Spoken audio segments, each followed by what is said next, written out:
Boa noite. Eu gostaria de agradecer, em nome do Simpro, a presença da advogada militante do Movimento Negro, do Movimento de Mulheres, a doutora Ellen Fabiola de Moraes. A gente agradece muitíssimo a sua participação. Ela está vindo agora nesse encontro, acho que próximo ao Dia da Consciência Negra, para falar sobre negritude, feminismo e educação. São 3 temas absolutamente importantes, né? Principalmente nos dias difíceis, né, que a gente está vivendo e que provavelmente a gente vai sofrer.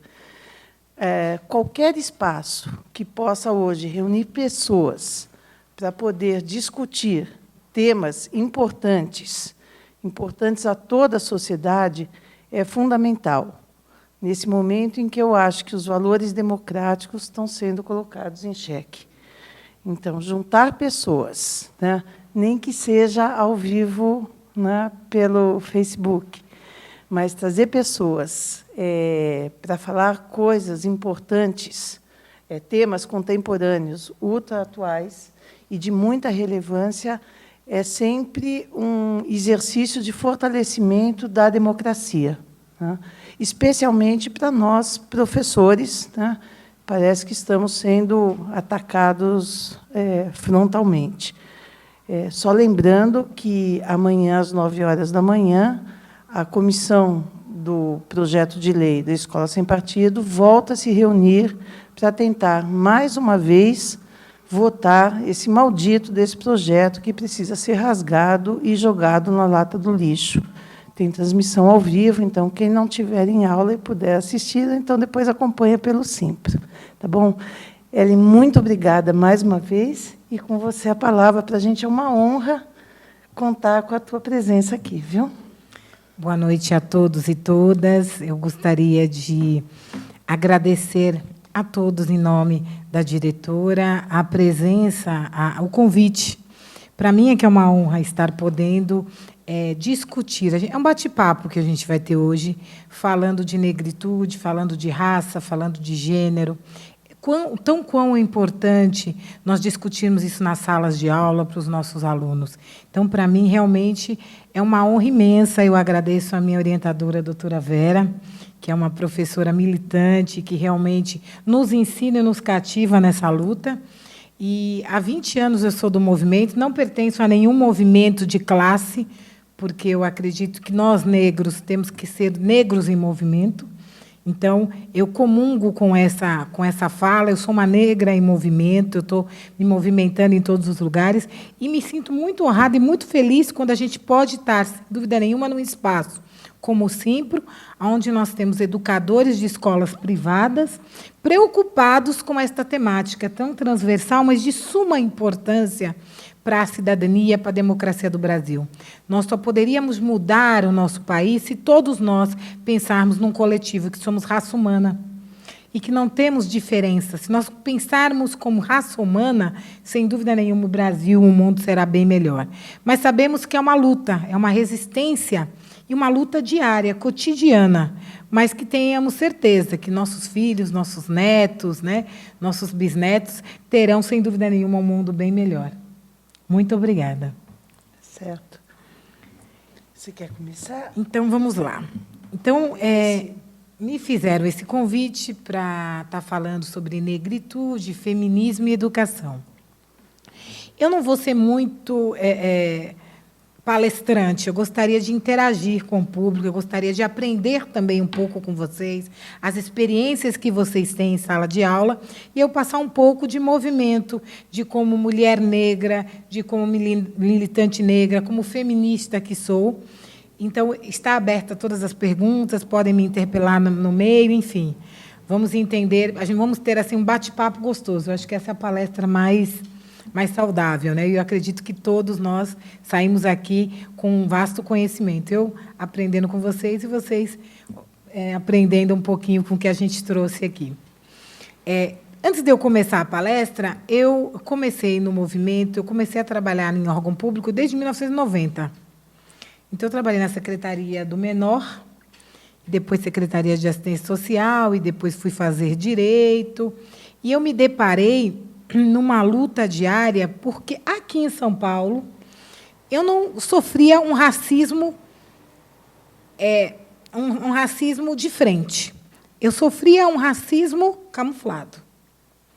Eu estudei em escolas privadas, por isso que eu me sinto extremamente honrada por esse convite. Eu estudei em escolas privadas, em escolas elitizadas, e o que me incomodava é que quem pertencia à parte dos alunos dessa escola, e principalmente dos seus docentes, era eu e meu irmão. Eu nunca tive, a não ser na faculdade de Direito, um professor negro. Nunca. Na faculdade de Direito, eu tive um professor negro, um professor de processo civil, e que, quando ele chegou na sala, nós descobrimos que ele era professor porque ele era juiz de direito do Tribunal de Justiça. Foi quando eu tive o contato com o educador negro. Ao longo do meu, antigamente era primário, né, ginásio e colegial, eu nunca fui ensinada por um educador negro. Então, eu não tinha a fala da negritude na sala de aula. Eram os livros branquistas, a Lei Áurea, para mim, era endeusada, eu achava que, realmente, a princesa Isabel era a melhor mulher que tinha havido no mundo. E, quando eu me deparo com a realidade do que, de fato, aconteceu, quando eu tive dois grandes mestres, um foi meu pai, que foi do movimento, negro, junto com o doutor Adalberto Camargo. E, já advogada, sendo secretária de reparação na Bahia, eu tive o grande prazer de estudar e aprender com Luísa Bairros, que foi a ministra da CEPIR. Essa foi uma grande mentora na minha vida, que me trouxe todo esse conhecimento que hoje eu vou estar passando para vocês e poder estar compartilhando. Então, quando a gente fala de negro, o que é para vocês ser negro? O que é ser negro? O que é negro para vocês? É uma raça, ok? E negritude? É um caráter ou qualidade de ser negro? Ou é um movimento cultural político? Quando foi que surgiu essa negritude? Por que movimento da negritude? Por que surgiu isso? É um conceito que surgiu na África, é um conceito panafricanista, para tentar descolonizar a cultura afrodescendente e as diversas culturas africanas. Por quê? Quando os negros vieram para o Brasil, as nossas culturas foram deixadas para trás. Eles tinham que esconder as suas culturas, a sua religiosidade, a sua comida, os seus saberes, todos foram camuflados, porque eles não poderiam estar, né, se demonstrando desta forma. Então, quando a gente fala, vamos resgatar a negritude, vamos resgatar a nossa cultura. Então, a negritude veio como movimento cultural, social. Vamos resgatar quem nós somos. Nós estávamos batendo um papo há pouco e dizíamos, muitos negros se negam negros, porque muitos negros não sabem da sua negritude. Primeiro que nós temos que respeitar a nossa ancestralidade. E ancestralidade não é só religiosidade. Ancestralidade são os nossos antepassados. E a minha negativa foi porque eu não conheço essa minha ancestralidade. Eu não conheço este meu antepassado. Então, qual foi o objetivo da negritude? Reconstruir culturas que haviam sido praticamente apagadas da história do processo imperialista. Nós viemos trazidos no navio negreiro para o Brasil, mas a nossa cultura, a nossa ancestralidade ficou irrigada, ficou interna, mas ela não poderia ser aflorada. Então, falar do movimento da negritude é resgatar isso, resgatar as heranças dos quilombos, resgatar as mulheres do samba de roda, resgatar a nossa cultura da mandioca, resgatar as nossas baianas de acarajé, da onde surgiu as nossas comidas, né, que hoje são apreciadas e são fornecidas nos restaurantes de branco, mas que antigamente era a cozinha da senzala. Hoje o branco come a cozinha da senzala.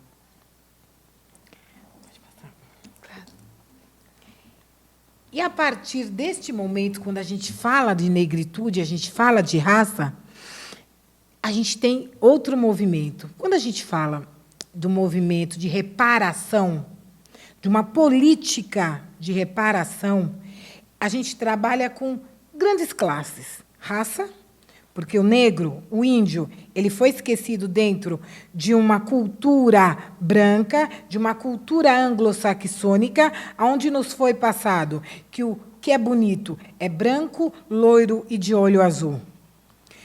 O de pele escura, o de olho castanho, é normal. O negro é horroroso.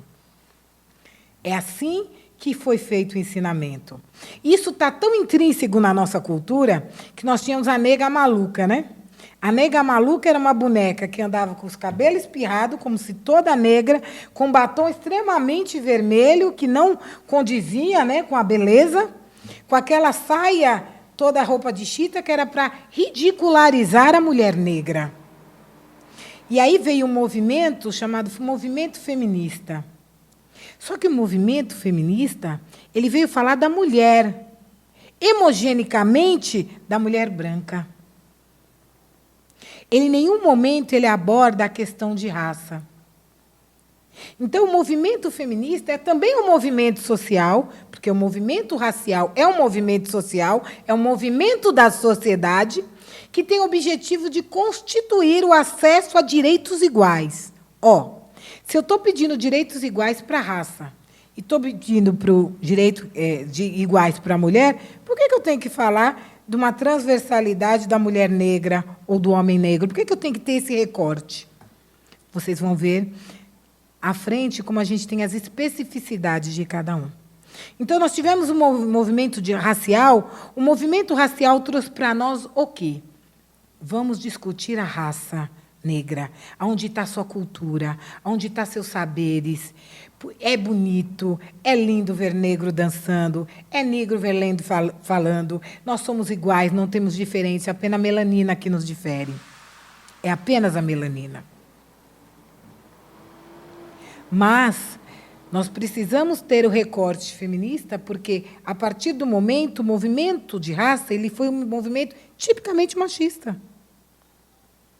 Eu falava do poder do homem branco e do homem negro, e esquecia do poder da mulher. Eu falava daquele homem negro que tinha que ter voz, assim como Rui Barbosa. Mas nós não falávamos de Teresa de Benguela. Nós não falávamos de Dandara. Nós falávamos do homem negro. Então, o movimento social ele foi inicialmente machista. Após isso, nós viemos com o movimento feminista, que eu quero dizer bem claro, que a diferença é gritante entre o movimento feminista e o movimento machista. Vocês acham que existe diferença? Se eu olhar para o slide. O que vocês acham? Por quê? Já tinha olhado o slide. O feminismo é contrário do machismo? Não. Por que não? O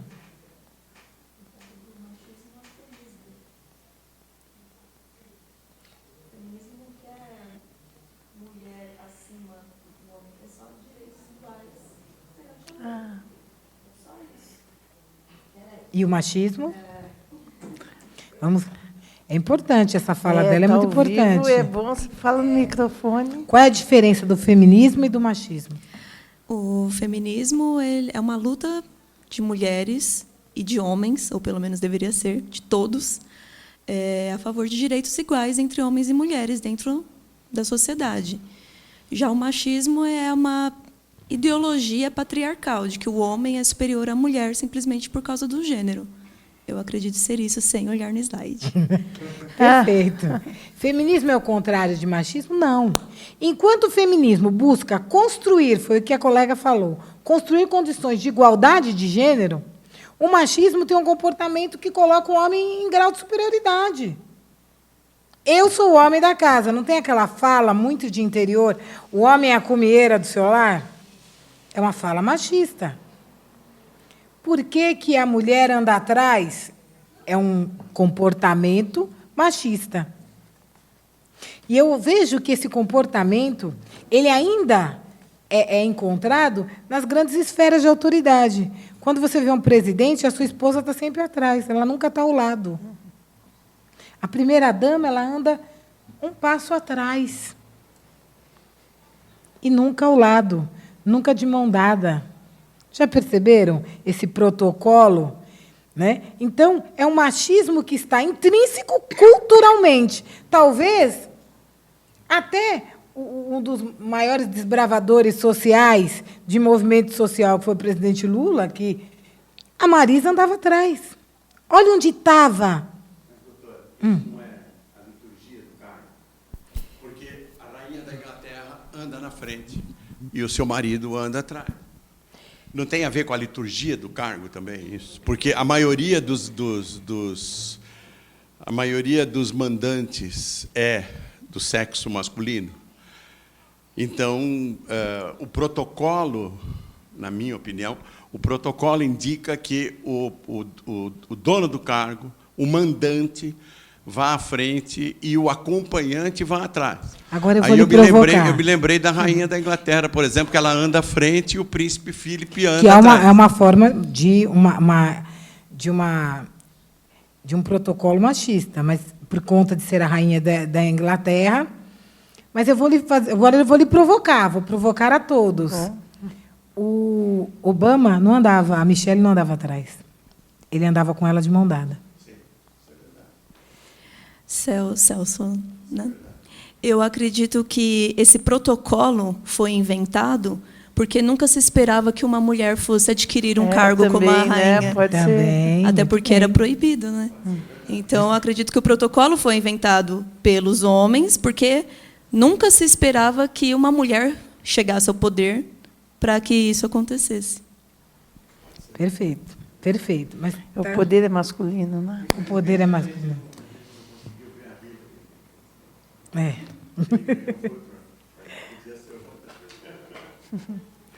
Vale lembrar que a grande parte da nossa cultura está alicerçada numa sociedade patriarcal, pautada na dominação masculina. Isso me choca de tal forma. Um dia eu vou fazer uma palestra de violência doméstica numa zona rural da Bahia. Foi numa associação de bairro, tinham mais de 100 pessoas. E mulheres assistindo e homens assistindo essa palestra. E, na hora que eu vi um senhor, de uns 60, 70 anos, puxou a mulher pelo cabelo e falou: "O que você está fazendo aqui? Quanta besteira!" Todos ficaram estagnados. Era um senhor de idade, a gente, né, não sabia nem como lidar com essa situação. E ele falou: "Aqui na minha casa, ela vota em quem eu quero, ela assiste o que eu quero, ela faz o que eu quero. Vocês são tudo bem, vocês vão tudo ficar sem marido. Essa daí deve ser sem marido." Então, existe também a cultura tão enraizada que, até para você falar de feminismo, e hoje movimento feminista está assim, um bando de mulher desocupada, um bando de mulher que não tem nada para fazer. Eles acabam desprestigiando um movimento de suma importância, né? Todos com ela, né? Todos por elas, tem tantos movimentos lindos aí, por conta de estar tão enraizado essa cultura patriarcal. O homem, além de ser o membro mais importante da família, isso historicamente, culturalmente, né? Fale com seu pai, veja com seu pai, né? A nossa cultura e a nossa educação foi pautada para isso. Na década do ano 2000 para cá, nós começamos a quebrar este protocolo. Mas ainda em pequenos centros, em pequenas cidades, nós enfrentamos este preconceito, aonde o homem patriarcal é que manda, é ele que tem que trazer o sustento de sua casa. Um homem ficar em casa cuidando dos filhos, levar para a escola, isso é um absurdo. Teve um cliente meu que falou que ia entrar em depressão, que a mulher foi para trabalhar. Existe ainda, é intrínseco, é cultural. Nós estamos quebrando esse estereótipo, mas ainda é muita luta. Porque nos grandes centros nós estamos ainda encontrando resistência. Imagine nos pequenos centros. Ok? E o homem é aquele que possui privilégio em relação às mulheres, chamado equivocadamente sexo frágil. Né? Se fala uma mulher falando um pouco mais alto, que é absurdo você falar mais alto do que eu, você é um sexo frágil, você é delicada, você é fina. E se a mulher ela tenta ser no pé de igualdade com o homem, ela já é comparada com uma briga de gênero. Né? Então, para você ver como está tão enraizado, e é isso que nós, como educadores, temos que quebrar dos nossos alunos. Porque ainda, dos nossos alunos, a gente encontra isso. Porque dentro da casa dele, ele encontra ainda uma educação patriarcal, onde a mãe dele não tem voz. E isto acontece muito na classe média e classe alta. Não pense que só nos campos periféricos. Eu acredito que nós estamos quebrando mais esse protocolo, porque a mulher da periferia ela está indo para a rua, ela está indo trabalhar, ela divide o seu sustento com o seu marido. Já nas camadas média e alta, onde a mulher ela fica em casa, ela é colocada num segundo plano. Ela é matriarcal. Ela é, olha, depois do seu pai, eu falo. E é esse tipo de cultura e educação que nós temos que quebrar. Então, o movimento feminista ele é um movimento ideológico, que nós temos muito, muito, muito ainda para alcançar. E como que foi a história, né? Que hoje a gente vê muita fala empoderamento feminino. O que significa empoderamento feminino? Sem ver o slide, quem pode me dizer? O que vocês acham que é? O que você acha que é empoderamento feminino? Sobrou. A mulher se colocar em igualdade de condições com o homem. Se empoderar significa assumir o seu papel na sociedade exatamente igual ao do homem, como você disse no começo da sua palestra, um ser humano. É um ser humano, e ela tem que assumir o seu papel como um ser humano. Perfeito. Mais alguém gostaria de contribuir? Acho que eu contribuiria. Eu não li dessa vez. O que me parece é que começa que eu não gosto dessa palavra. Eu acho uma palavra é como se a mulher então começasse a disputar poder. Não é essa a questão, tá bom? A questão é que a mulher passa a ocupar posições no mercado de trabalho que antes eram cativas dos homens. E isso, a autoestima dela é aumentada e ela se percebe como um ser ativo. Ela não precisa mais ficar sujeita a muitos desaforos, porque ela dependia completamente de um companheiro. Ela percebe que ela consegue dar conta também daquilo que era tipicamente masculino. Então, não é uma luta pelo poder, eu acho que é uma luta por justiça. É uma luta pela igualdade. Justiça, né? Igualdade. Então, vamos à história. A história do empoderamento feminino não é tão antiga como deveria ser. Em geral, até o século XIX, a mulher não abria a boca. E eu gosto de colocar muito um exemplo, que eu acho que é um exemplo que todos devem ter assistido, aquela novela do Barão de Araruna, onde você tinha a baronesa que ficava calada. Ela apanhava, tinha a sinhazinha que não podia falar nada, a filha, e quando ele maltratava a filha, que ele chegou a colocar a filha na senzala, a mãe não pôde falar nada. Então, a mulher era vista como um ser inferior, uma bonequinha de luxo, ali, intocável, aos quais não podiam os mesmos privilégios que eles. Por exemplo, elas não podiam ler, não podiam escrever, não podiam estudar, guerrear, enfim. Diante disso, a figura feminina foi construída numa sociedade patriarcal, onde as atribuições da mulher estavam restritas aos afazeres domésticos e da educação. Dando um parênteses aí, vocês acham que isso mudou? Quando uma mulher ela casa, ela tem filhos, qual é o papel predominante dela num lar patriarcal? Os afazeres domésticos e a educação dos filhos. E você acha que isso é em grande maioria que isso acontece? Sim. Então, concordo que nós estamos ainda nos resquícios do século XIX? Desde cedo, as meninas eram educadas para ajudar as mães no trabalho doméstico, casar e ter filhos. Nesse contexto, não podiam trabalhar fora, ao mesmo tempo não tinham acesso a assuntos relacionados com política e economia. Mais um parêntese. Eu fui numa casa, numa época eleitoral, ao qual o pai falou aqui, quem decide, quem vai votar sou eu. As minhas 9 filhas, mais a minha esposa, votam em quem eu quero. Ela não tinha voz. Elas eram comandadas por um patriarca. E isso ainda acontece. E aí, qual é os desafios do movimento feminista? Sem ler o slide, o que vocês acham? Qual é o grande desafio? Você, com a blusa da GAP, que chegou agora, seja muito bem-vinda.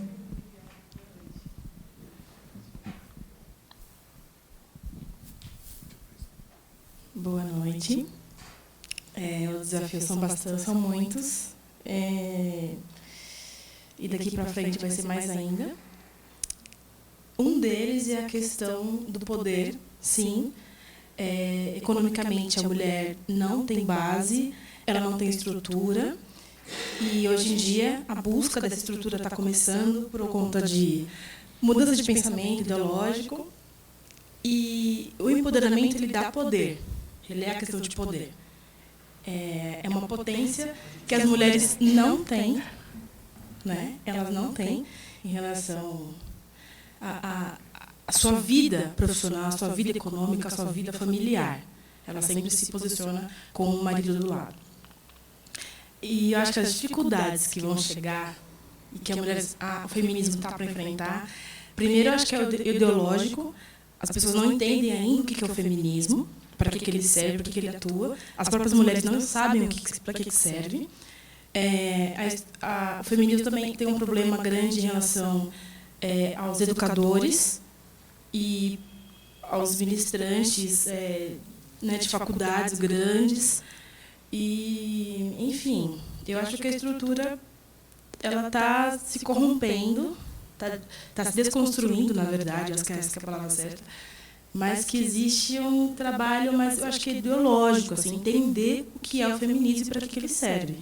Eu acho que o começo do grande avanço é essa dificuldade, entender com empatia que feminismo não é uma coisa agressiva em cima dos homens, não é uma questão de arrancar, né, o patriarcado de forma da tapa, da tiro e sair gritando, né, desvaradamente, como eles posicionam sempre para a gente, mas sim de falar, eu tenho o poder, eu tenho a chance, eu tenho a oportunidade e eu vou chegar lá. Eu quero chegar com os mesmos caminhos que você chegou, não o contrário. Com as mesmas oportunidades. Exatamente. Então, por exemplo, se uma pessoa é casada, né, uma mulher é casada, e ela vai deixar o filho, sim, para vir na palestra.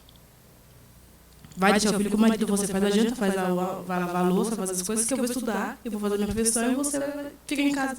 E eu acho que isso é um começo, agora, da mentalidade das pessoas a tentar realizar essas oportunidades, essas estratégias na vida. E a sociedade vai ganhando força, as mulheres vão ganhando força. Assim, acho que até é um pouco oculto, né? Elas não sabem que já está acontecendo o avanço, mas...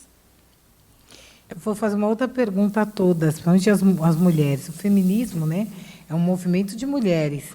E esses homens patriarcais são criados e gerados por nós, mulheres. Aonde está o erro? Só queria fazer uma reflexão que a gente normalmente traduz o patriarcalismo a partir da figura do pai. Agora, nas famílias monoparentais, onde as mães são mães solteiras ou são viúvas, os filhos ocupam esse mesmo espaço na medida em que vão crescendo.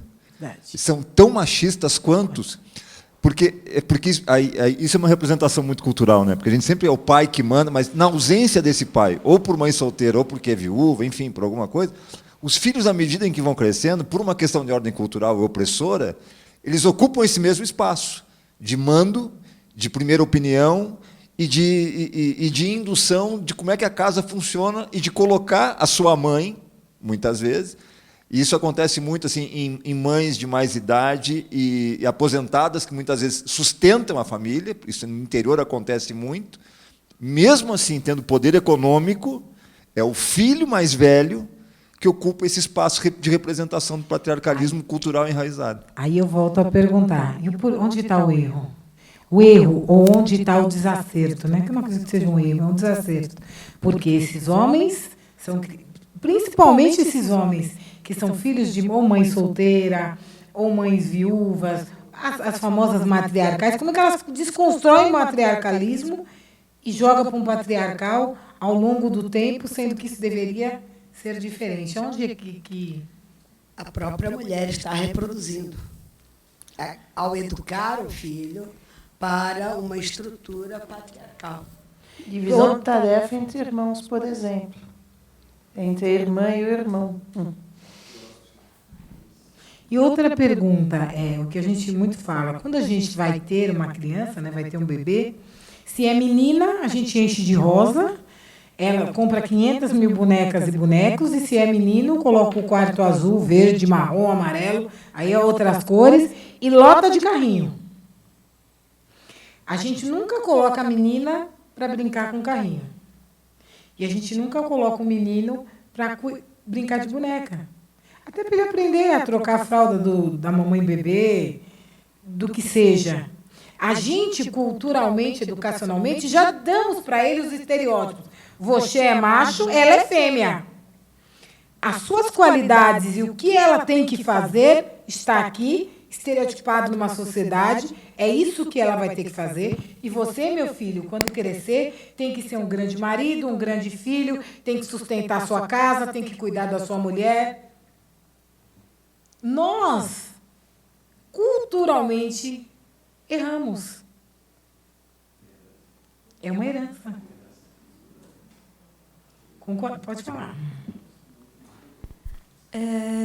Essa reprodução, mesmo as matriarcas reproduzem, né, o machismo, mesmo, como já foi falado, com poder econômico, mesmo sendo a dona da casa, ela ainda reproduz porque é cultural. E tudo que é cultural demora muito para ser superado, desconstruído, né, que é uma palavra bem em voga. Justamente, e o que se percebe também, o que eu percebo muito, e acredito que todos, é que as pessoas acham que o machismo é só dar porrada na cara de uma mulher. E não é só isso. Também. E até respondendo a sua outra pergunta, eu acho que esse é o grande desafio, a questão da violência, tanto física como verbal e psicológica, e até econômica, que é muito difícil de ser superada. Até porque, com exceção da física, ela não é visível. Né? Muitas pessoas aí em relacionamentos abusivos nem sabem que estão em relacionamento abusivo. Inclusive em salas de aula, né? Sim. Você vê adolescentes, né? O menino querendo já ter o poder em cima da namorada, né? A gente vê muito isso entre adolescentes e jovens. Onde é recorrente, é uma reprodução do que ele vive em casa. E essa reprodução do machismo vai além dessas violências. São outras violências, como você deu o exemplo, que agora existe o chá revelação. E às vezes eu fico me perguntando, se eu tivesse um filho, que cor que ia sair? Porque eu não acredito em rosa e azul. Então, são outras coisas, são outros pequenos machismos. Né? É a cor que você escolhe para o quarto do seu filho, o chá revelação com bexiguinha rosa ou azul, e se limita a isso. São os brinquedos, você é menino, você não pode chorar, você é menina, senta de perna fechada, entre muitos outros. E dessas pequenas violências é que chega a reprodução e a violência maior, que é o grande desafio, a meu ver, do feminismo agora no século XXI, a violência. Então, nós discutimos duas coisas aqui. Primeiro, nós discutimos raça, falamos da importância da negritude, desse movimento social. Nós falamos que o povo negro ele precisa se unir, e é uma luta e uma resistência diária para que nós possamos ocupar os espaços e para que, como você mesmo relatou, que vai no Vila Lobos timidamente, é porque a gente não tem uma visibilidade. E essa foi a importância das cotas, por conta de que nos espaços da universidade pública a gente não via negros, apenas em pouquíssima quantidade, em alguns detalhes, né, de profissões, de matérias.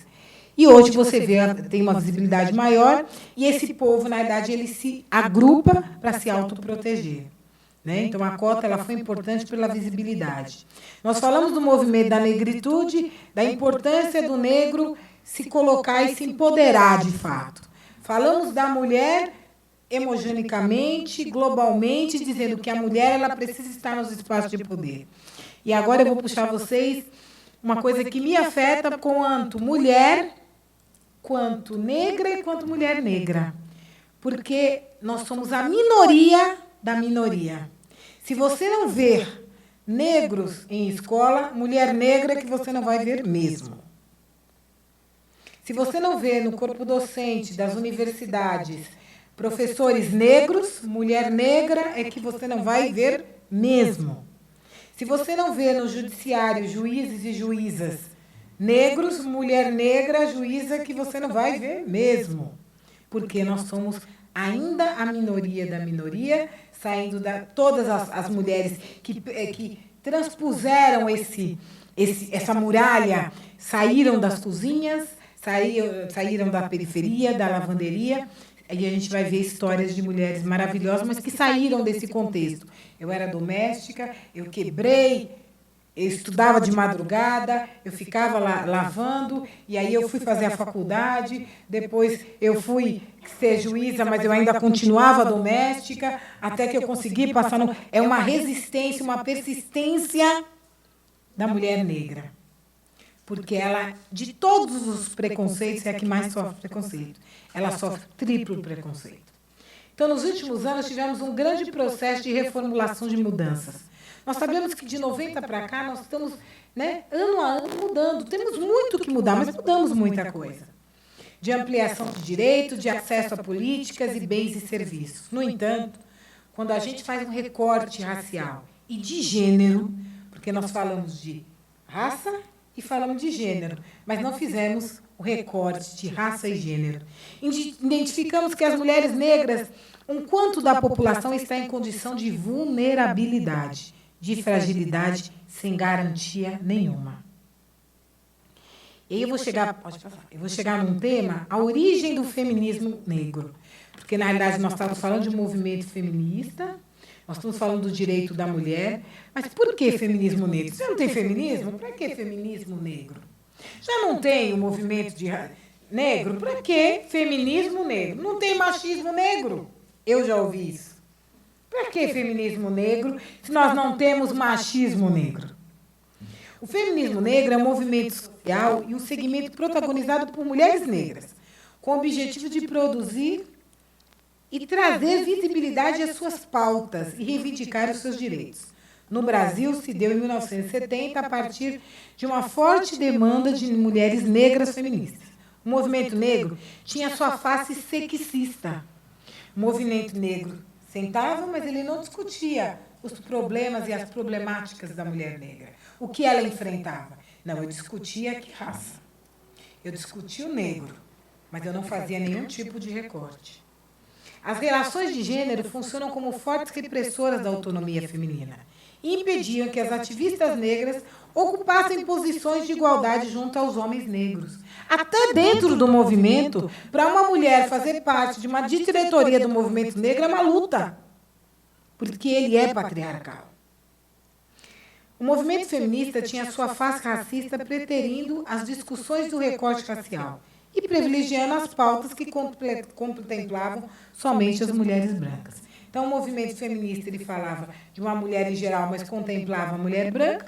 O movimento negro falava no seu modo geral, mas contemplava o homem negro. A mulher negra era esquecida. Pode falar. A mulher negra se encontrava na falta de uma representatividade dos movimentos sociais. Enquanto as mulheres brancas buscavam equiparar direitos civis com os homens brancos, mulheres negras carregavam nas costas o peso da escravatura, ainda relegadas à posição de subordinadas. Porém, essa subordinação não limitava a figura masculina, pois a mulher negra também estava em posição servil perante a mulher branca. Isso é muito claro no mercado de trabalho. É muito claro. Eu vou trazer para vocês fotos de grandes mulheres negras e notórias, assim como Raquel, a presidente da Pandora, que deixou de ser CEO da Pandora, mas que foi, e que ela fala que ela é 0,04% das CEOs negras do mundo. porque nós não temos representatividade. A mulher negra ainda está na cozinha, a mulher ainda é lavadeira, a mulher negra ainda é babá e doméstica.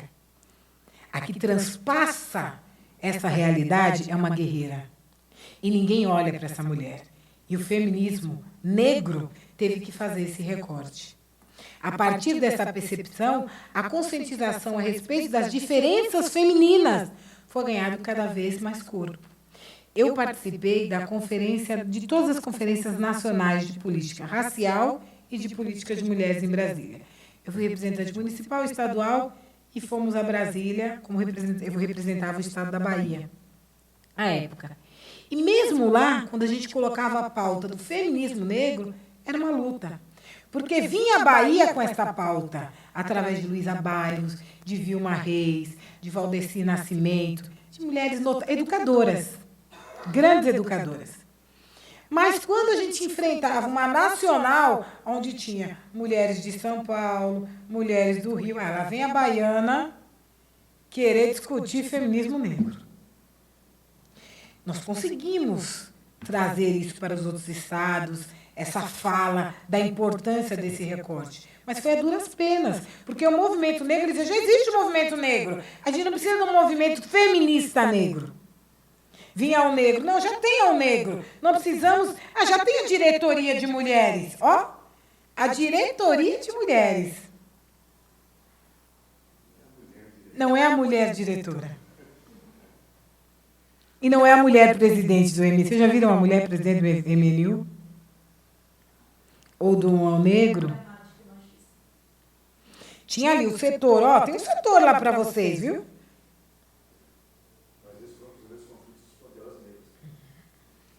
Né?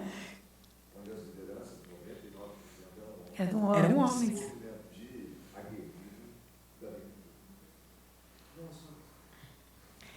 Então, a partir dessa percepção, nós tivemos grandes militantes como Lélia Gonzalez e Sueli Carneiro. A atenção e a produção do conteúdo era dedicada nesse recorte. Pode passar. A importância do recorte. Então, o feminismo negro não nasceu de uma vaidade da mulher negra, nasceu de uma necessidade da mulher negra. Porque mesmo a gente tendo esse recorte, a gente ainda é minoria. Para vocês verem o que aconteceu com a doutora Valéria no Rio de Janeiro. Uma mulher negra, querendo fazer valer o direito do seu cliente, a juíza manda prender. Uma mulher branca manda prender uma outra mulher, mas porque ela era negra. Entendeu? Na realidade, a gente deveria ter duas mulheres, né, se compartilhando. Nossa, que bonito, doutora. Fale mesmo através do seu cliente. Talvez eu, como juíza, talvez não vou concordar, mas vou deixar a senhora, sem dúvida nenhuma, defender o seu cliente. Vou respeitar. Ela é mulher como eu. Ela ultrapassou a barreira do machismo. Ela se tornou uma doutora. Ela é mãe de família. Poxa, eu me identifico. Deveria ser assim. Mas a mulher branca, ela fez o quê? Você está presa. Isso choca da importância do feminismo negro, da importância da luta da mulher negra. Nós temos comissões na OAB, comissão do negro advogado, comissão da mulher advogada. Não quero estar pecando só se estiver agora. Eu não tinha conhecimento. Geralmente, às vezes, colocam uma mulher para representar a comissão do negro, mas não é a comissão da mulher negra. Ou então, é um subitem da comissão do negro, tem lá, da mulher, do jovem, mas não é o item principal. Então, nós sempre estamos sendo acessórios como mulher negra. Nós nunca somos principais. É por isso, dessa minoria e desse preconceito triplo. E aí a cisão das mulheres negras com o movimento feminista hegemônico, né, como a gente falou, nunca foi fácil. As feministas brancas resistem. Já existe o movimento feminista. São para todas as mulheres. Mas eu já demonstrei que não é bem assim. Para que vocês agora querem movimento feminista negro? E aí eu pergunto a vocês, qual a importância? Por quê? Já que existe o movimento feminista que deveria tratar da mulher em geral. Aí eu respondo, igual a Constituição Federal, que deveria tratar de todas as leis. Aí nós temos lei do Estatuto do Idoso, lei racial, lei da mulher, ECA para criança e adolescente, sendo que tudo está na nossa Constituição. É porque nós não respeitamos o geral. Aí nós temos que estar recortando e fazendo recorte específico da área. Porque você concorda que no artigo 5º, no artigo 3º, no artigo, ele diz que você tem que respeitar a criança, o que a criança tem que fazer, o que o idoso, o respeito ao idoso, a proteção ao idoso, a pessoa humana, a dignidade e a pessoa humana, a Constituição diz. Mas aí eu preciso ter lei de igualdade racial, porque não tem esse respeito à pessoa humana. Eu tenho que ter o Estatuto do Idoso, porque eu não respeito a pessoa humana. Eu tenho que ter a Lei Maria da Penha, porque eu não respeito a pessoa humana. Eu tenho que ter o Estatuto da Criança e Adolescente, porque eu não respeito a pessoa humana. O Brasil é um país que tem um dos países que tem mais artigo na Constituição. Porque a gente não respeita a raça humana. E aí eu volto ao início da fala. Tudo vem a partir de um respeito à raça humana. Aí nós vamos conseguir igualdade de direitos. No Brasil, as discriminações raciais têm atuado como eixos estruturantes nos padrões de exclusão social. Esta lógica se reflete no mercado de trabalho, onde a mulher negra ela é a quarta. Primeiro, numa empresa, vai o homem branco, a mulher branca, o homem negro e, por fim, a mulher negra.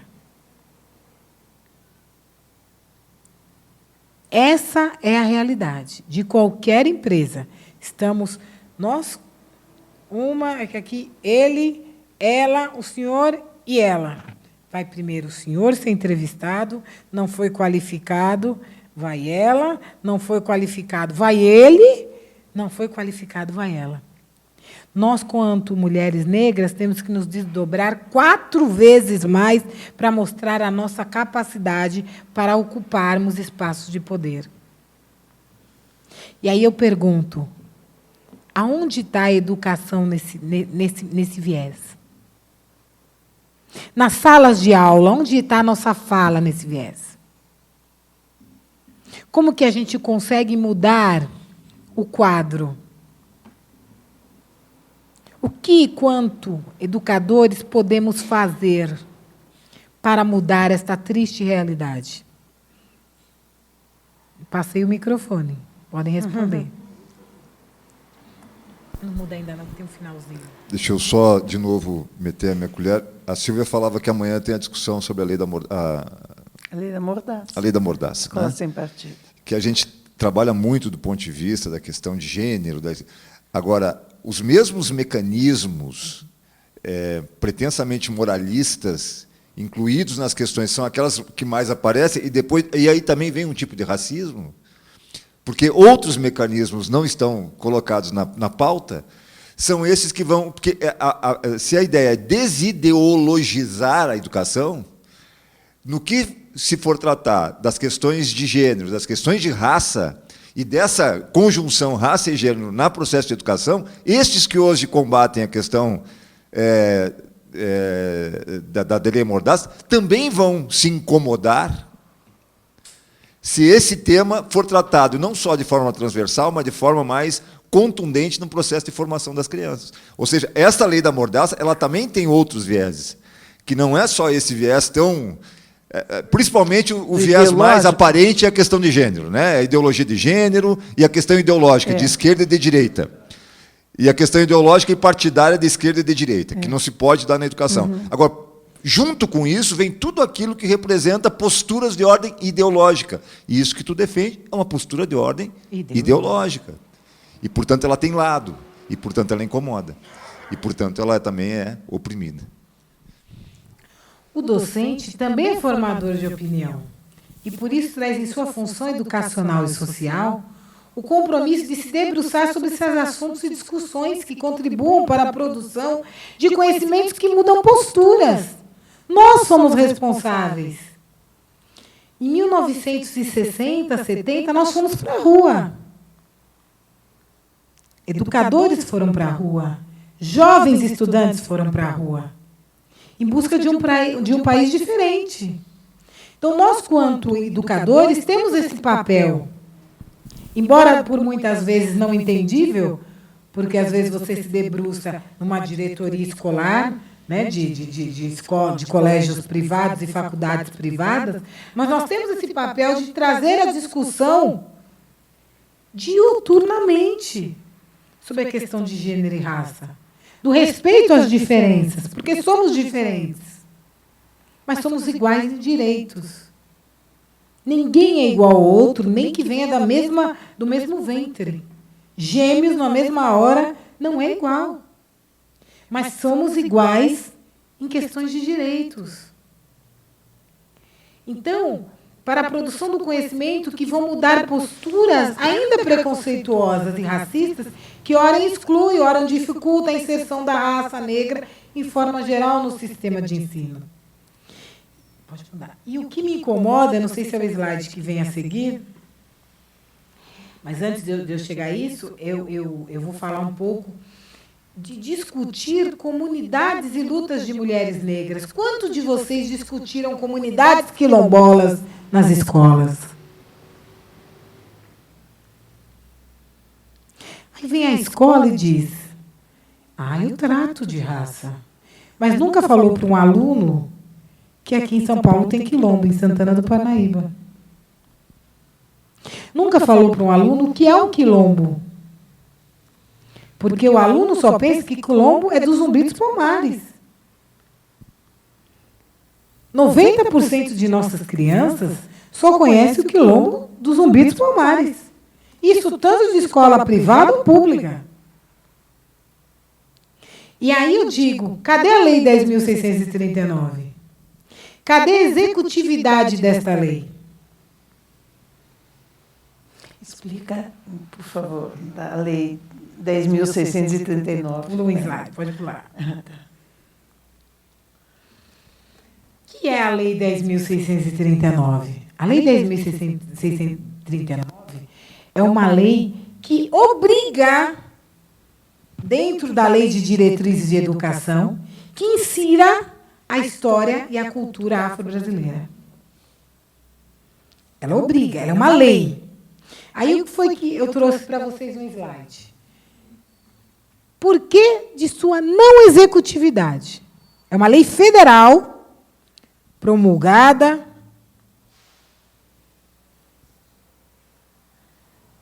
ela discorre sobre os problemas para a sua aplicação, especialmente relacionados à falta de formação de professores para trabalharem esses temas.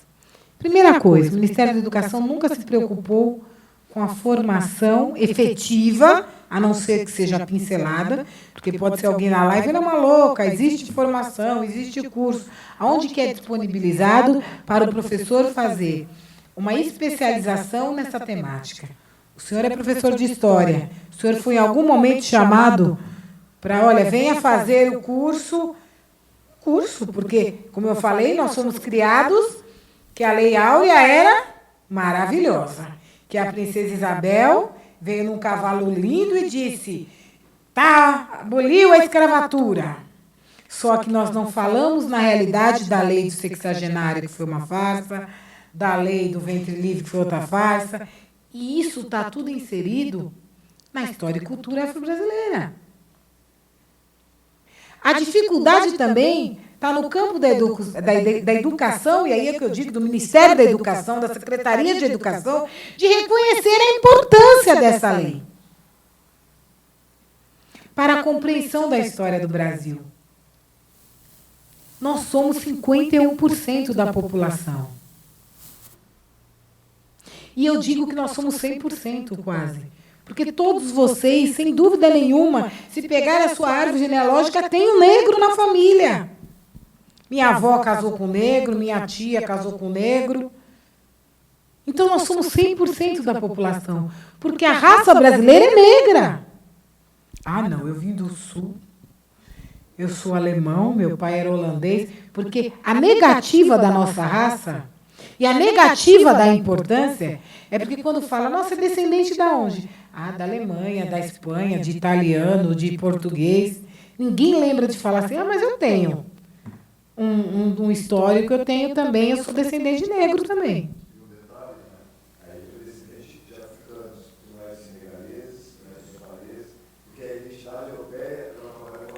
É. Em continente. Posso? Posso também? Claro. Eu estou um pouquinho incomodada, porque você fala o tempo todo em raça e raça. Todos nós pertencemos a uma mesma espécie, Homo sapiens. E não é porque é machista, é em função da terminologia latina, né? Nós não temos ainda raças na espécie Homo sapiens. O que nos diferencia são agrupamentos de genes. Tá bom? E Professora de ciência, né? hein? Professora de ciência. Biologia. Biologia, totalmente. E há estudos também que mostram que a origem da espécie se deu na África. E que, com a deriva dos continentes, com o homem, Homo sapiens, atravessando lá em cima, foram se formando grupos, e cada vez que você tem uma barreira geográfica que isola populações, você acentua algumas características de fenótipo, de aparência. Mas isso mostra que a espécie é única. A cor da pele ela está muito relacionada à região onde o primeiro grupo começou a se espalhar e se localizou. Então, é muito mais louca essa discriminação. Porque vamos pegar entre os chamados brancos, homens e mulheres de pele clara, há uma grande diversidade também. Quando você vai ver as características genéticas de cada um, elas são muito próximas, mas muito, muito próximas. E quando você vai ver as doenças que atacam mais uma população do que outra, é pela região onde eles foram se instalando, pelos cruzamentos que foram acontecendo entre eles. Então, nós somos ainda uma única espécie. Concordo. Tá bom? Raça humana. Não é. Aí é biologia. Aí é biologia. A espécie, nós temos toda uma sistemática, né? Nós pertencemos à mesma família, então eu já estou pegando aqui no fim. A família se divide em gêneros, gênero e espécie, e uma grande diversidade, ou seja, um tempo muito maior, com uma grande diferenciação genética que poderia produzir raças, coisa que a gente ainda não produziu, tá bom? Então, quando eu falo Homo sapiens, Homo é gênero, sapiens, espécie. Então, é o nome e sobrenome. Mais alguém? Nós somos da mesma espécie, tá bom? Tem uma Perfeito, professora. perfeito.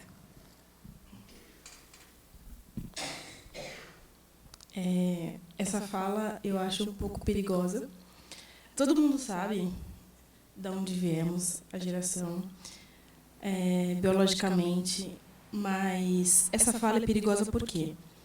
É uma negação, é uma negativa a dizer que o racismo não existe, que somos iguais e que, perante a biologia humana, somos iguais, mas a sociedade não vê assim. As leis, a história dividiu. Aqui, na própria África, né, apartheid, e principalmente nos Estados Unidos, que no meu ver, houve um processo agressivo em 50, né, enforcamento de negros e a Ku Klux Klan, e aqui no Brasil foi a elite que sempre colocou os seus quereres.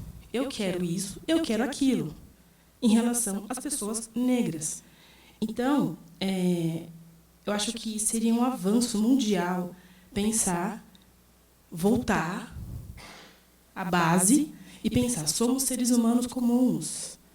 Essa criança negra que está aqui sentada na rua, ela não merece estar na rua porque ela é uma criança. Esse homem, senhor, em situação de rua, ele não merece aqui porque ele é um senhor. Mas o que a gente faz? A gente discrimina pela cor. Mas são duas falas, concorda? Ela é uma fala científica e ela é uma fala social. Né? Pode.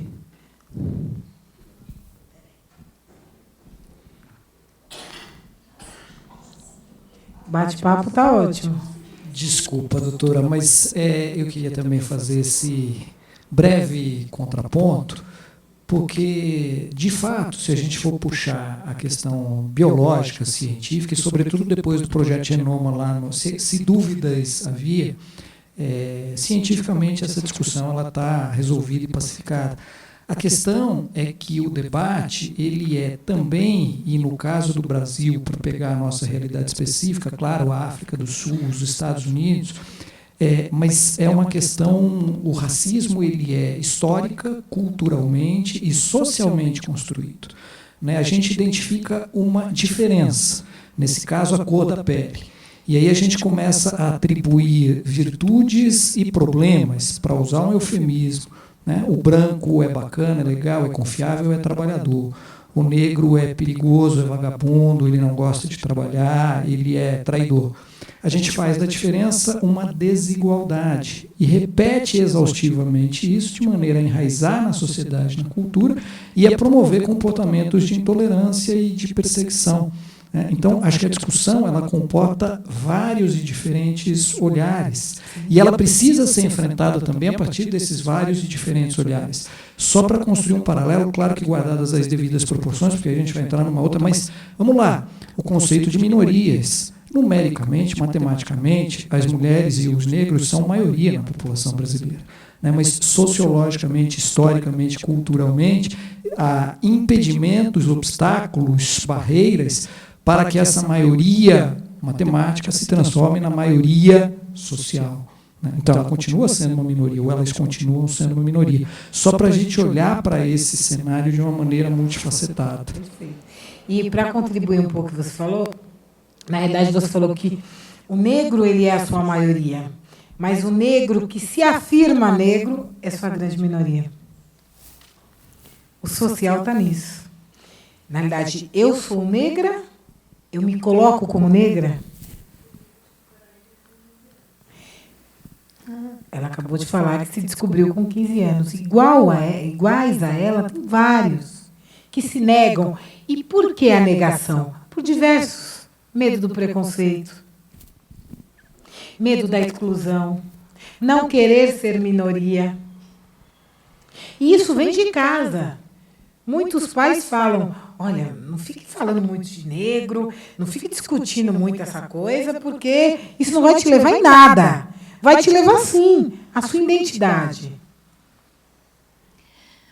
Você poderia aproveitar, então, esse gancho e responder uma questão que eu já tinha anotado aqui? Quando eu falo para os meus alunos que eu sou negra, eles riem. Eles falam, você não é negra. E aí eu gostaria que tenha essa questão até mesmo dentro dos próprios movimentos, né, negros, de você não é negro o suficiente. Com relação às lutas da gordofobia, você não é gordo o suficiente. Então, eu falo por mim, eu não sou nem branco o suficiente para ser branca e nem negro o suficiente para ser negra. E eu gostaria que você falasse um pouco disso e falasse também a respeito do colorismo. O mulato, ele sofre essa exclusão social, né? Eu digo que você é igual a mim. Eu morei 14 anos na Bahia, eu tenho sotaque baiano e sotaque paulista. Eu vou para a Bahia, ninguém disse que eu sou baiana, venho para cá, ninguém disse que eu sou paulista, eu sou sem pátria. É a mesma coisa assim. Então, na realidade, assim, o mulato ele vem de uma raiz negra, e essa importância de nós falarmos para os nossos alunos que a raça brasileira ela é negra, ela é miscigenação. Ela foi misturada com índio, ela foi misturada com branco, ela foi misturada com negro. E que a sua cor vem de uma afrodescendência negra. e que você tem o direito de se afirmar negro ou não, porque é uma autodeclaração que é permitida a você. É uma autodeclaração. A Camila Pitanga, ela, quando ela falava que ela era negra, ela foi muito enxovalhada, né? Na rede televisiva, porque ela tinha o cabelo liso, era o seu tom de pele, e falava que era negra. Como que ela é negra? E ela brigou muito com isso, por conta dela falar, eu sou negra, sou filha de negro, que o pai dela é o Antônio Pitanga, uma mãe branca, que eu, inclusive, não a reconheço. Eu conheço aqui meu pai negro. Então, isso é importante, de você ensinar para os seus alunos a autoafirmação da identidade. Porque quando eu me nego, por que hoje a gente tem 51% da comunidade dos brasileiros negros? Porque as pessoas começaram a se autodeclarar. Começaram a dizer, eu sou negro. Porque antes, na minha certidão de nascimento, estava escrito parda. Primeiro que nem negro tinha quando eu nasci, né? Parda. Eu não sabia que parda era algum tipo de etnia. Estava lá, parda. Eu negra desse tom, parda. Né? Então, assim, isso foi se mudando ao longo do tempo, porque existia uma negação da raça negra. Isso é, sem dúvida nenhuma, um êxito do movimento negro que batalhou com que isso acontecesse. Isso a gente não tem como tirar desses grandes movimentos sociais. Então, primeira coisa é a autodeclaração. E outro é que dentro do próprio movimento negro, aí eu não digo movimento institucionalizado, e sim movimento social, dentro de uma comunidade, de uma sociedade, o próprio negro, ele desconsidera o outro negro. Vou dar um exemplo. Eu não uso black. Eu não uso trança. Eu já tive numa conferência e falaram, ela está querendo ser branca. Aí eu falei assim, sim, então eu, Beyoncé, Diana Ross, Viola Davis, todas as americanas de cabelo liso, e de laces, e de mega hairs, não são negras. E elas são de um movimento fortíssimo. Mas existe movimento negro, tem que ser black, tem que ser trança, tem que ser... Gente, nós não podemos intitular algo. Nós temos que ser algo.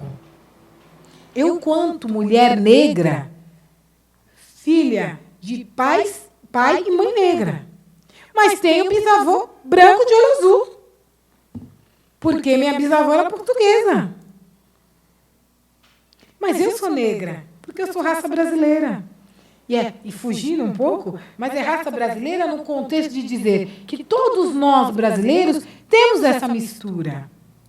Então, quando você chegar na sala de aula para os seus alunos, é falar dessa mistura. A importância da Lei 639, o que ela traz para a reflexão? Ela muda a mentalidade preconceituosa e supera as desigualdades sociais. Porque quando você começar a se implantar nas escolas de vocês, vocês vão pegar professores ou pessoas que trabalharam com uma especialização. Nós estudamos em Brasília, nós viemos do movimento, entendemos a história da África. Existe todo o material do MEC. Existe um material de formação da Lei 10.639, que as escolas podem requerer. E você pegar e começar a formar esses educadores para que eles possam estar atentos e como eles podem passar este conteúdo para os seus alunos é fantástico. Você vai fazer desmistificar a mentalidade preconceituosa e superar as desigualdades. Porque eu acredito ainda que a gente só vai conseguir mudar na educação de base. Não adianta chegar na faculdade e querer mudar a cabeça de um cara de 30 anos. É muito mais lenta e demorada. Agora, numa criança da escola fundamental, com 5 anos, ela saber entender que o coleguinha dela negro é igual a ele, e aí eu concordo que ele é um homo sapiens, que ele é da mesma espécie, essa é a finalidade.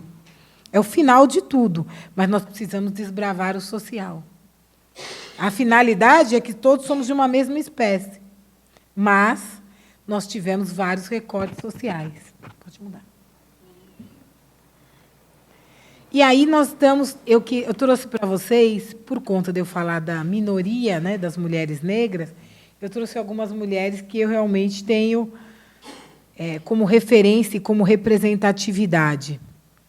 E aí a gente tem A Raquel, né, que foi a CEO da Pandora, presidente da Pandora, e a história de luta dela, ela veio também de classe média, mas ela teve, para se firmar, ela teve que morar nos Estados Unidos. É brasileira? Ela é brasileira. É? Ela é brasileira de São Paulo. Ela estudou aqui em colégios, colégios particulares. Depois ela foi para os Estados Unidos, ficou um tempo lá. Ela falou que ela queria mudar a história dela.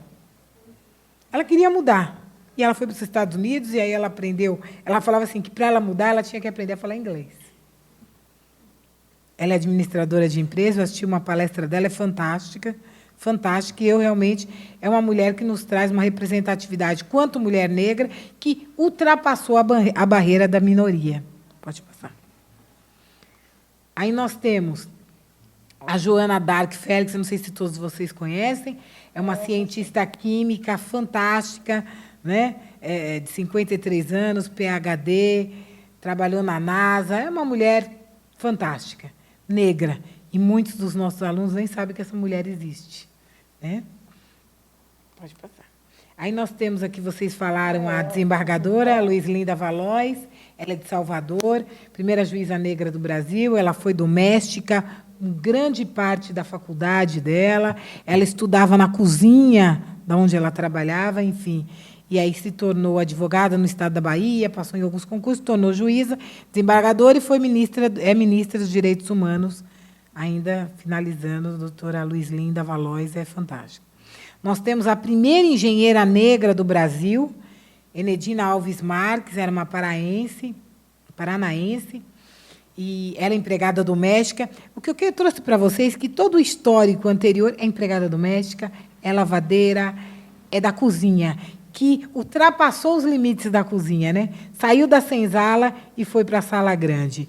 E aí se tornou, na década de 40, né? Ela se formou e trabalhou como empregada e se deu aulas na rede pública do ensino do Paraná. Ainda também se tornou educadora. Aparecida Sueli, você sabe, Aparecida Sueli Carneiro, a famosa Sueli Carneiro, é filósofa, escritora, ativista, ela é presidente de um dos maiores portais da comunidade negra, que é o GELEDES, e Instituto da Mulher Negra, e a palestra dela é fenomenal. A gente aprende muito com essa mulher, quanto feminista, como empoderamento negro, edificante as palestras de Sueli Carneiro. Tem Djamila Ribeiro, que eu, particularmente, sou super fã. É uma menina nova, que está com uma fala importantíssima, que está alcançando, né? A fala dela alcança. Então, assim, ela é muito necessária no debate político. Agora que nós tivemos presidência, ela foi chamada em vários canais televisivos. Ela está no Amor e Sexo, acho que falando lá, enfim. Ela é inteligentíssima e também uma mulher como referência de hoje. Eu trouxe para vocês as mulheres de hoje, porque Dandala, Teresa de Benguela, e eu também não quis trazer as americanas, porque a gente já sabe que elas existem.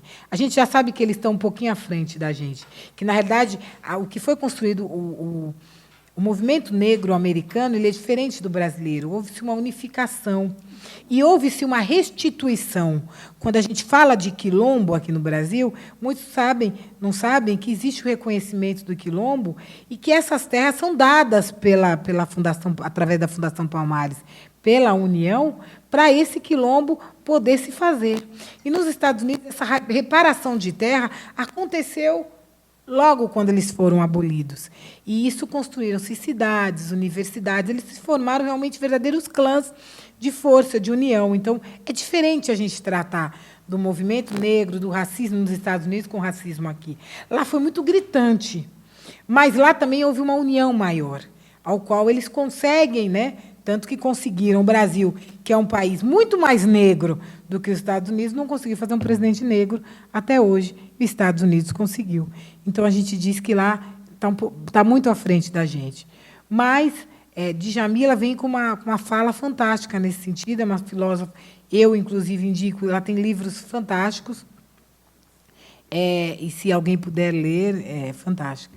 Marielle Franco, socióloga, ativista, vereadora, veio, né, falar o que não pode e aí foi segregada aí e foi impedida, né?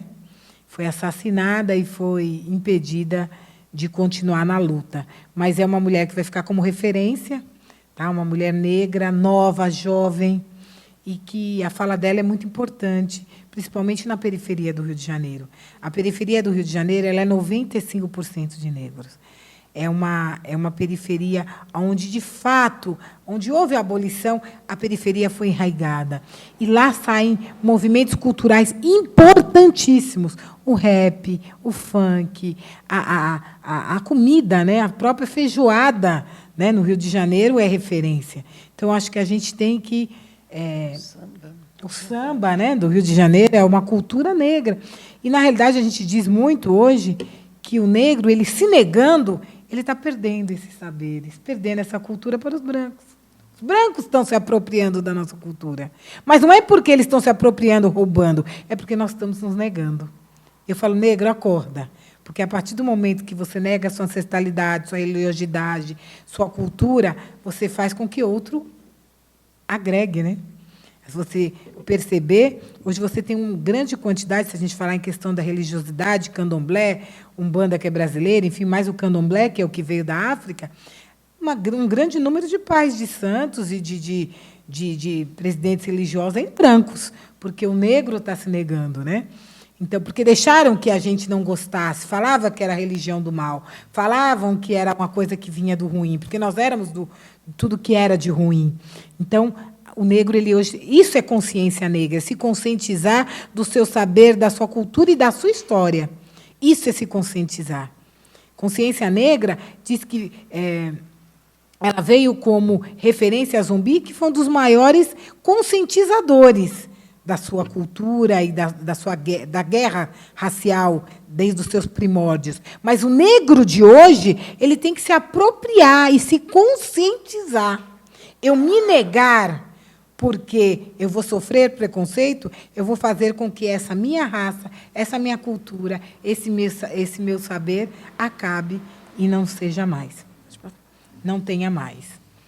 E aí a gente diz aqui a nova cara da TV brasileira, né? Antigamente a gente vinha pincelado. Zezé Mota, que vinha sempre como escrava, o máximo que ela veio foi como Chica da Silva, mas, na maioria das vezes, a cozinheira. E eu nunca me esqueço de uma novela que ela deu um beijo no Marcos Paulo, foi uma confusão, como que ela era mulher do Marcos Paulo naquela novela. Né?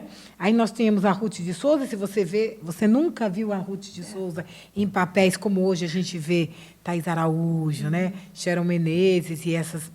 A precursora do jornalismo, né, da mulher negra, que foi a Glória Maria e o Evaldo Filho, né, que Everaldo Costa, não é, né? Evaldo Filho, Evaldo Costa, se não me engano. Evaldo Pereira, que fica em Brasília. Ele é a visão. Ele faz. Mudou para Brasília. Brasília. O Jornal das 10 que mudou para Brasília. Brasília. E a fala, né, do jornalismo, mas isso hoje a gente já tem Maju, a gente tem a Joyce, a gente tem. Então, assim, a gente está vendo por conta da visibilidade. E isso aconteceu por quê? Vocês sabem? Porque que a TV brasileira, hoje, ela está começando a ter negros e negras? Oi, desculpa interromper, tem uma pergunta aqui do Facebook, que chega do senhor Nelson Bertarello. Ele quer saber qual é a sua leitura sobre a conduta de Rui Barbosa em queimar uma boa parte dos arquivos do comércio escravagista e se isso tinha uma iniciativa de criminalizar o Estado brasileiro. E eu queria aproveitar para colocar uma pergunta minha também. Como é que você vê, falando tanto da formação de professores e da importância dessa formação, a questão do escola sem partido? Eu sou totalmente contra. Eu acho que... Desculpa, então, você já pode concluir. Deixa eu só concluir, aí eu respondo as duas perguntas. E aí responde, a gente... Aqui nós temos a cara, né, da TV brasileira, e eu perguntei, por que isso se mudou? Por que hoje a gente está vendo mais negros em papéis que eram de brancos? Não, existe uma lei. Tudo vem de lei. Existe uma lei que que ela veio do Rio de Janeiro, junto com Benedita da Silva, Antônio Pitanga, que, na realidade, quem idealizou essa lei e batalhou muito para que ela fosse conquistada foi a Camila Pitanga, que 30% do marketing da televisão brasileira teria que ser de negros. Nós ainda não chegamos aos 30%. Tá? Então, você pode ver que toda a novela... Né, hoje nós tivemos uma juíza negra, né, casada com um branco. Isso não acontecia. Nós tivemos Helena negra. Né, isso não acontecia, foi por conta dessa lei. Né? Existe uma lei. Então, a importância da luta, a importância da resistência, porque se a gente não conseguir de uma forma pacífica, existem leis que garantem isso. Né? Pode passar. Lélia Gonzalez, eu acho que é uma das maiores educadoras, eu acho que é referência, deve ser referência a todos vocês. O importante é procurar estar atentos, e isso é uma fala dela, aos processos que estão ocorrendo dentro da sociedade, não só em relação ao negro, em relação à mulher, você tem que estar atento a esse processo global e atuar no interior dele, para poder efetivamente desenvolver estratégias de luta. Isso é a sua resposta. Ver como que eu faço, como me posiciono. Né? Só na prática é que vai percebendo e construindo a identidade. Porque o que está colocado em questão também é justamente uma identidade a ser constituída e reconstituída. Desconstruída. Então, você vai constituir, reconstruir, que foi desconstruída. Num processo dialético realmente muito rico. Tá? Então, foi uma entrevista que ela deu, isso foi uma fala muito própria de Lélia Gonzalez. E aí, é uma das minhas mentoras, eu tive o grande prazer de conviver com ela há 4 anos lá na Bahia, ela como secretária do Estado da Bahia, depois ela foi para a CEPIR, ela era secretária da CEPROME, junto com o Valdecir Nascimento, e ela veio a falecer, e a gente ficou, eu particularmente fiquei arrasada, porque 50% do que eu sei eu aprendi com essa mulher, em todas as viagens que a gente fez, tanto no Brasil, eu tive o prazer de palestrar, e eu até posso trazer para vocês essa palestra. Eu falei dos quilombos do Brasil, todos os quilombos do Brasil, na Universidade de Paris. Foi um encontro muito, muito gratificante, e lá eles não imaginavam que o Brasil ainda tinha quilombo, e o Brasil tem muito quilombo, e não é só no Nordeste, né? A importância da gente trazer os quilombos também, falar dos quilombos de São Paulo. Então, ela é uma mulher que foi graduada, enfim, doutora, ela fez doutorado na Universidade de Michigan, e ela tem uma fala muito importante, que não se trata mais de ficarmos o tempo todo implorando, digamos assim, para que os setores levem em conta nossas questões, que abram espaços para que o negro possa participar. Essa fase, efetivamente, acabou. Daqui para frente, vamos construir nossas próprias alternativas. E, a partir dessas alternativas, criar para o povo negro, como um todo, no Brasil, uma referência positiva. Essa é a fala da mestre Luísa Bairros. E aí eu digo, mulheres negras todo dia. Mulheres brancas puderam enfrentar escolas primárias no Brasil. Escolas de nível médio em 1850, faculdades em 1879, mulheres negras escravizadas eram proibidas de estudar. Maria Firmina, 1825 a 17, era professora primária, num período em que poucas meninas, o que causou um escândalo na vila de Massaricó, no Maranhão. A luta por uma educação livre de estereótipos, pública e gratuita, tem sido uma das principais bandeiras das mulheres negras. Pode passar. E aí eu queria deixar para vocês, é necessário romper com as posturas preconceituosas e racistas, arraigadas na sociedade, e reconhecer, sim, a diferença, e deixar de subestimar capacidades. Esse poema é um poema que eu peguei de Conceição Evaristo, mas eu falo muito para minha filha. A voz de minha filha recolhe em si a fala e o ato, o ontem, o hoje, o agora. Na voz de minha filha se fará ouvir a ressonância, o eco da vida, liberdade.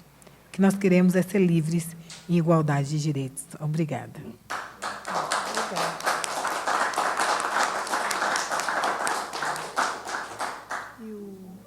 Tem a resposta ainda? A resposta. Tem mais duas perguntas.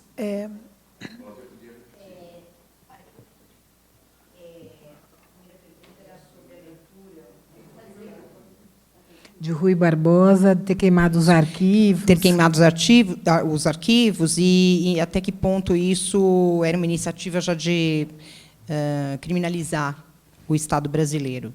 E a outra era sobre o papel do Escola Sem Partido, aí, né, já que a gente está falando tanto da formação de professores, enfim, na pluralidade. Aqui, como você A questão de Rui Barbosa é uma negativa, né?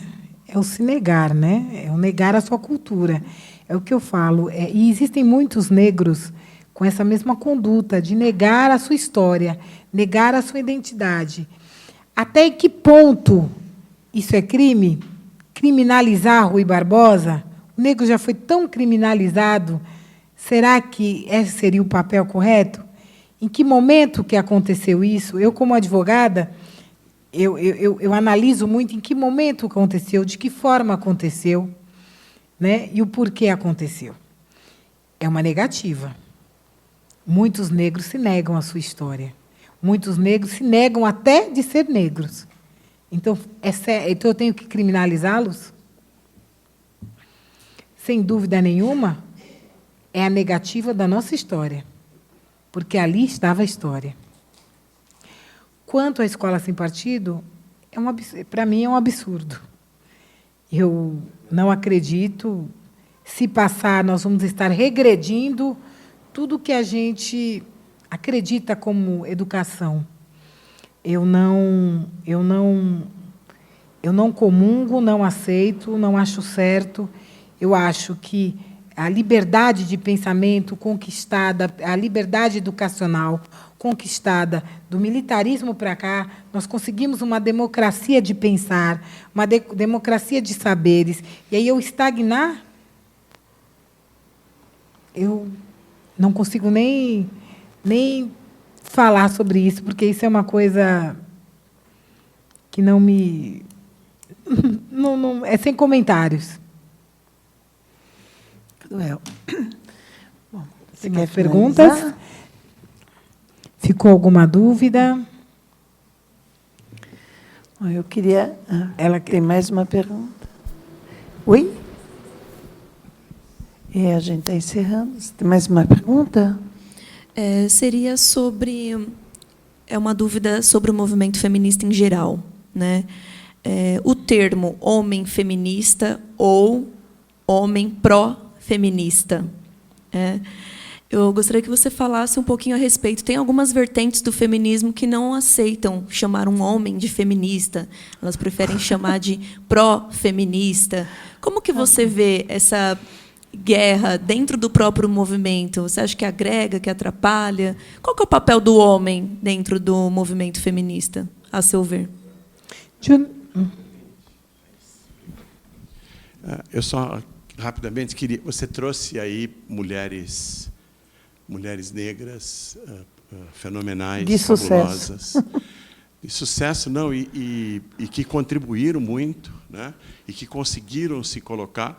Algumas, por exemplo, essa última que você colocou, do Maranhão, eu esqueci o nome dela, mas que ela fez uma escola gratuita no Maranhão, nasceu em 1825, morreu em 1917, eu fiquei com isso na cabeça. Maria Firmina dos Reis. Né? Essa é a exceção que confirma a regra. Né? Porque a regra é que as mulheres negras são discriminadas. Mas eu só queria fazer um registro muito importante. Não é brasileira, é dos Estados Unidos, mas Rosa Parks, né? Que foi a mulher que se colocou, de uma maneira muito corajosa, não cedeu o seu lugar ao homem branco no ônibus e iniciou todo o movimento que veio a resultar na igualdade de direitos e na ação afirmativa dos Estados Unidos, que propiciou que brancos e negros estudassem na mesma escola.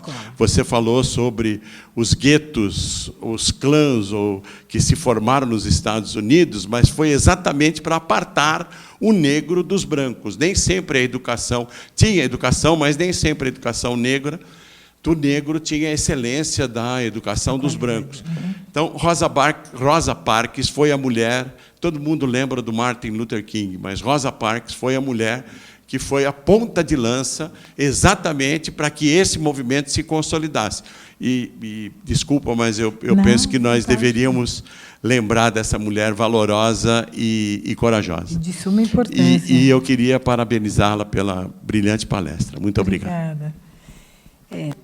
Fantástica. Faz sua pergunta de novo, que eu peguei e não... Sobre os termos, né? Homem feminista ou homem pró-feminista, como que você vê essa briga dentro do próprio feminismo com relação ao homem? Qual seria o papel, então, do homem dentro do movimento feminista e como chamá-los? Se você perceber, na hora que eu falei a diferença do machismo com o feminismo, eu disse que o machismo ele diz que ele cultua uma política patriarcal, né? E que o feminismo ele busca o quê? A igualdade de gêneros. Se eu estou na busca da igualdade de gêneros, na respeitabilidade daquele gênero, como que eu não vou deixar o homem que quer contribuir para o movimento feminista? Então, assim, se ele vai ser feminista pró, se ele vai ser feminista... Gente, nós temos que buscar a igualdade de direitos, a igualdade da raça humana. Pararmos de colocar nomes, nós estamos colocando nomes demais. Eu acredito que todo homem que venha contribuir para o movimento, para unir forças, ele é super bem-vindo. As feministas não... Aí você vai estar fazendo um recorte feminismo de não aceitar homem. Aí você está mostrando uma política totalmente matriarcal. O que a gente bane, o que a gente não gosta, que é do patriarcalismo, que a gente não gosta que aquele homem se coloque como machista, que só ele manda, então eu vou agora dizer que só a mulher é a certa, que o movimento é feminista, que o homem não entra. Não. É união de direitos. Então, assim, eu sou totalmente contra quem não acha que o homem tem que participar. Tem um movimento que chama assim... tem todos com ela e tem homens com elas. Né? Homens com elas. Porque os homens que percebem da importância da mulher estar em igualdade.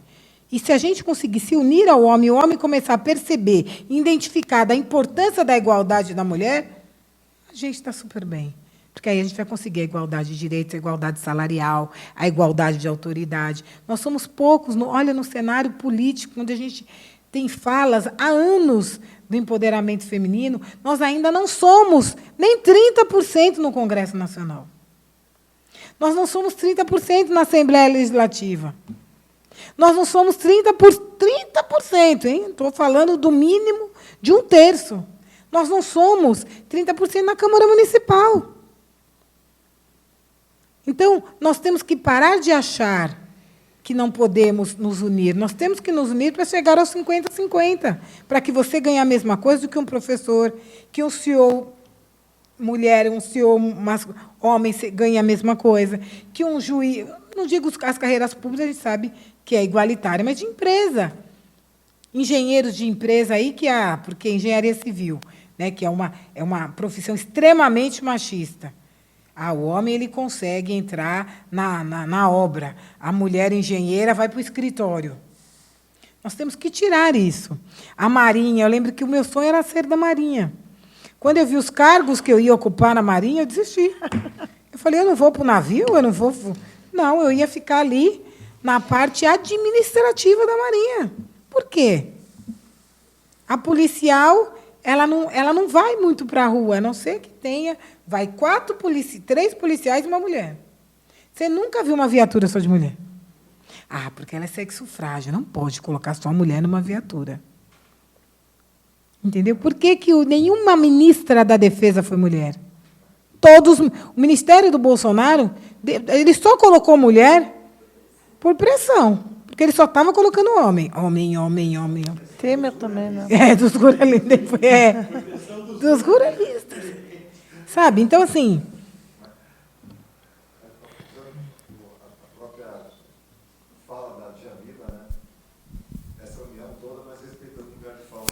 Exatamente, essa união toda, exatamente. Respeitando a lugar de fala. Eu quero me posicionar tanto quanto mulher. Você vai entrar no meu movimento, porque também eu tenho o grande medo de que o homem adentre no movimento e que faça com que a mulher fique secundarista. Não, tudo bem, você vem para o movimento, só que a fala é minha. Nós já ouvimos demais, nós agora viemos para falar. Ótimo. Ellen, eu quero agradecer em nome do Simpro, acho que de todos os professores, aqueles que estavam nos assistindo também. A gente quer agradecer muito a tua participação e reafirmar a importância que esse tipo de assunto tem no debate nacional, mas particularmente nesse momento em que os valores democráticos estão sendo colocados à prova e fortemente ameaçados. Democracia na sociedade e também na sala de aula.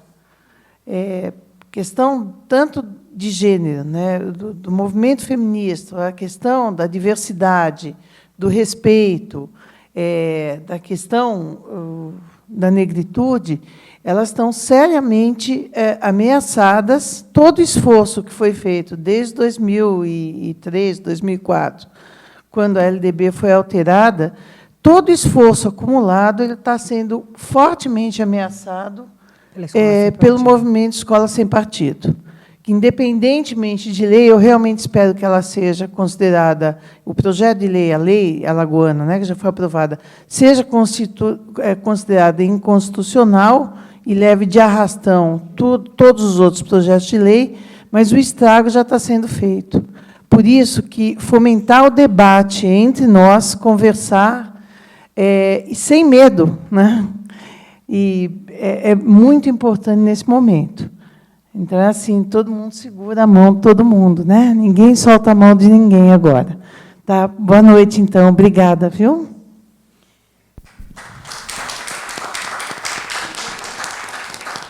Doutora Helena, e a todos os professores, só uma ressalva. Teve, né, a exposição Afroatlânticas no MASP, e eles não sei se está disponível ainda no YouTube, mas disponibilizaram a palestra sobre as histórias afroatlânticas. É sensacional, porque traz a imersão dessa cultura, né? Traz o conhecimento agregado nas escolas, alguns projetos que deram certo. Tem um projeto chamado Ireti, que são educadores que vão até a escola, educar os professores em relação da história da cultura afro-brasileira. Nós fizemos isso na Bahia. E eu achei maravilhoso, assim, é uma coisa que realmente eu acho que deveria ter todas as escolas. Foi um grupo, na verdade, quem trouxe até o NEB. Contratou alguns profissionais, eu fui uma das das professoras, que faziam um curso de formação aos professores para introduzir a história da África. Como eu falei, vem todo o material do Ministério da Educação, o material é riquíssimo, e você solicita através de ofício, chega a uma quantidade muito grande. E é colocado um grupo de professores, na verdade são gestores, nós éramos chamados de gestores, que faziam o curso de formação da história da África para os professores. Como que ele ia introduzir? É uma coleção, é muito material, é só oficiar o Ministério da Educação e eles disponibilizam esse material. E é por isso que eu falo, é uma pena, porque, na realidade, por que isso não chegou nas escolas, né? Por que não tem essa lei efetivamente aplicada nas escolas? Porque o material tem. Eles dizem que não tem a formação dos professores. Aí, o que a UNEB fez? A UNEB fez um projeto, o Estado da Bahia pagou, e nós, gestores, ganhamos uma bolsa para dar o curso de formação. Eram os sábados, e foi muito rico, porque, na verdade, os professores já vinham com propriedade, vinham com os estudos já do material, né, recebido, e a gente só pincelava o que era de importante. Foi um dos projetos mais ricos nesse sentido, mas eu sinto ainda falta em São Paulo. São Paulo ainda não vi ninguém se formando de escola pública, tendo a Lei 10.639 sendo aplicada, né? É lamentável. E agora, com a escola sem partido, medo, né? Medo, porque é aí que a gente não vai ver mesmo.